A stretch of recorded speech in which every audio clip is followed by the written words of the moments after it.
Before anything else, I am glorifying our Father God for this opportunity to give a message before this crowd.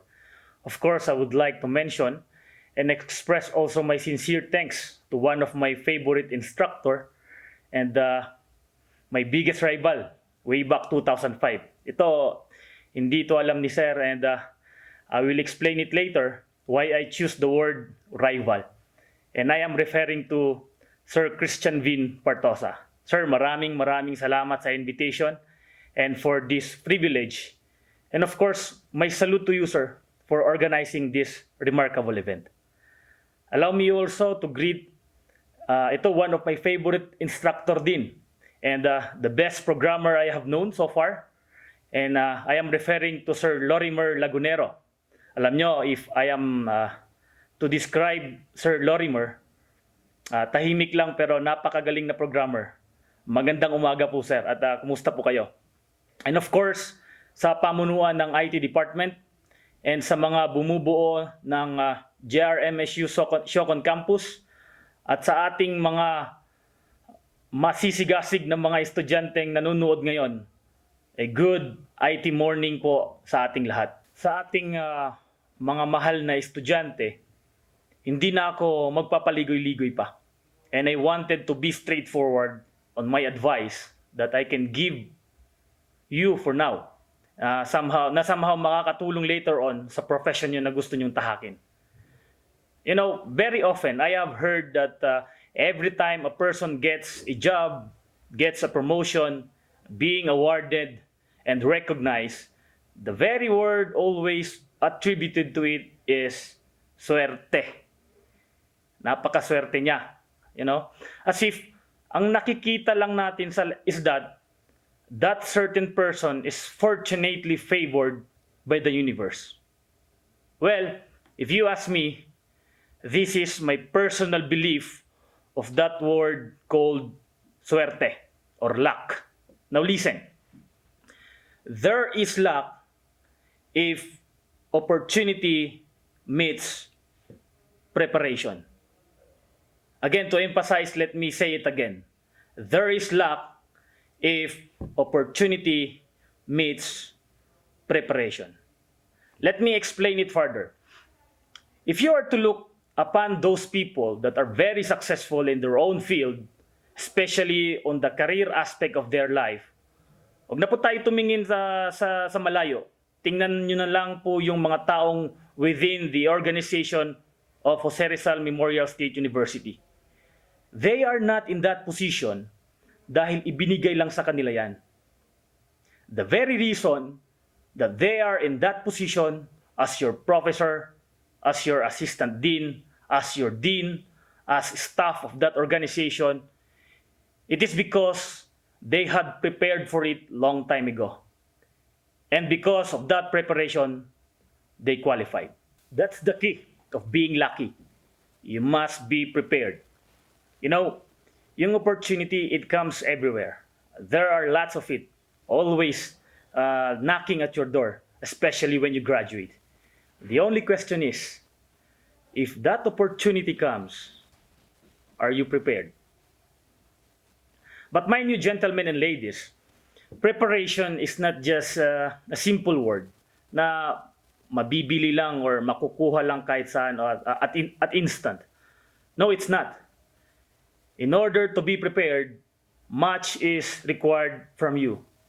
It requires decision, it requires effort, it requires discipline, it requires persistence, and it requires motivation. Now, if you allow me to brag ng konti, magmamayabang lang po ako ng konti, I have a personal history to tell. I had graduated high school with a parent na not that financially favored. My mom that time is just hindi pala just, my mom is a labandera and my father is a tricycle driver. Pero I am not ashamed of it. I am very proud of my roots. You know, after high school, all I wanted is to become an engineer. Pero when my parents told me na hindi nila ako kayang paaralin, Of course, wala naman akong magagawa dun. And yet, I told to myself, I need to do something. Good enough, merong opportunity na bumukas. The TESDA is offering a scholarship for a 2-year course that was way back 2005.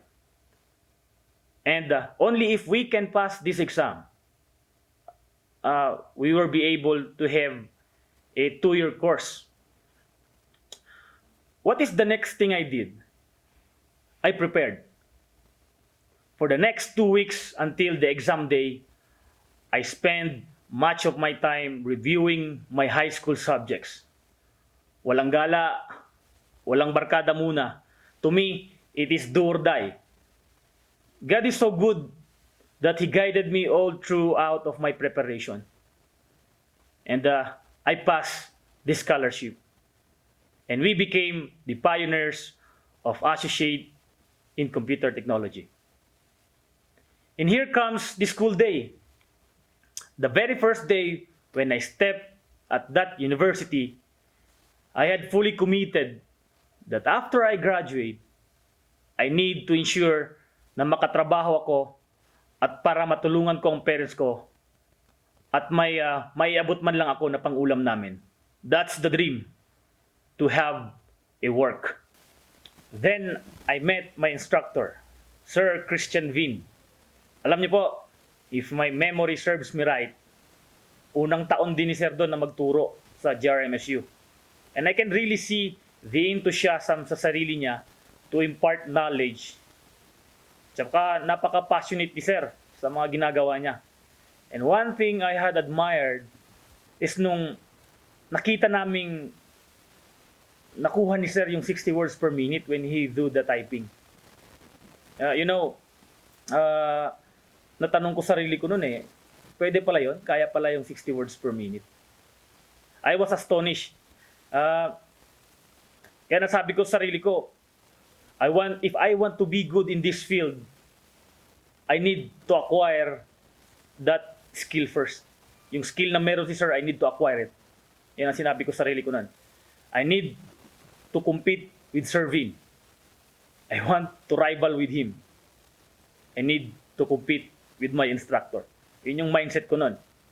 Pero that time, the hour allocated to us to use the computer is not enough. Kasi kunti lang computer nun sa computer lab. And yung time na allocated for us na magamit yung computer lab is not enough na makuha ko yung skill na yon. So what I did, I borrowed for a keyboard kay Sir, by which he never hesitate to approve. All I have is just a keyboard. For the next 2 months, gentlemen and ladies, I made it a habit to read the book, but while reading, I need to type it in my keyboard. Every 8 in the morning, every 8 in the evening, and 4 in the morning, day after day. Napakahaba ng kwento na to. But to cut it short, when Sir Vin reached the 60 words per minute, 70 words per minute, 80 words per minute, and perhaps, maalala ko, na-hit niya pa yung 92 words per minute, I, in his back, came close to it. I came close to it. Now, here is the good part. When you strive to be competent, it will spark enthusiasm also among your peers or classmates. Alam nyo, yung drive mo to do things well, sometimes without you knowing, nahahawa mo yung mga kasamahan mong nakapalibot sa'yo.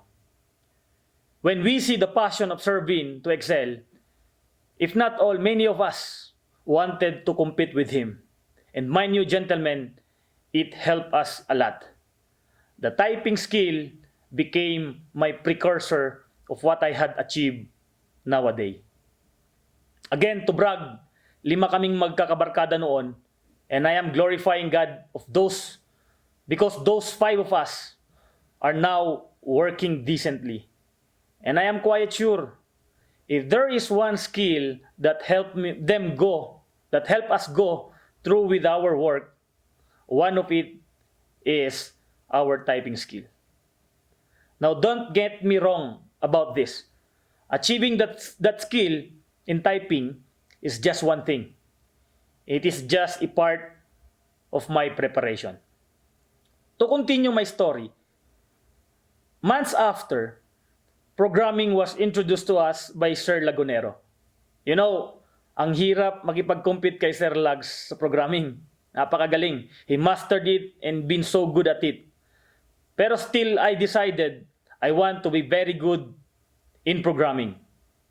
I wanted that my program will get the highest grades among others. Ang daming araw na binuo namin noon just to make a program acceptable to Sir Lagunero.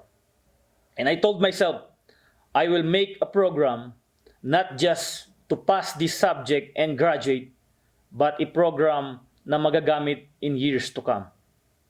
Again, to cut the story short, when we finish our program defense, nung nag-defense kami, nandoon yung manager ng company na kukuha ng program. The manager asked the permission of my instructor if he can hire me right away. 10 days na lang kasi noon, gagraduate na kami.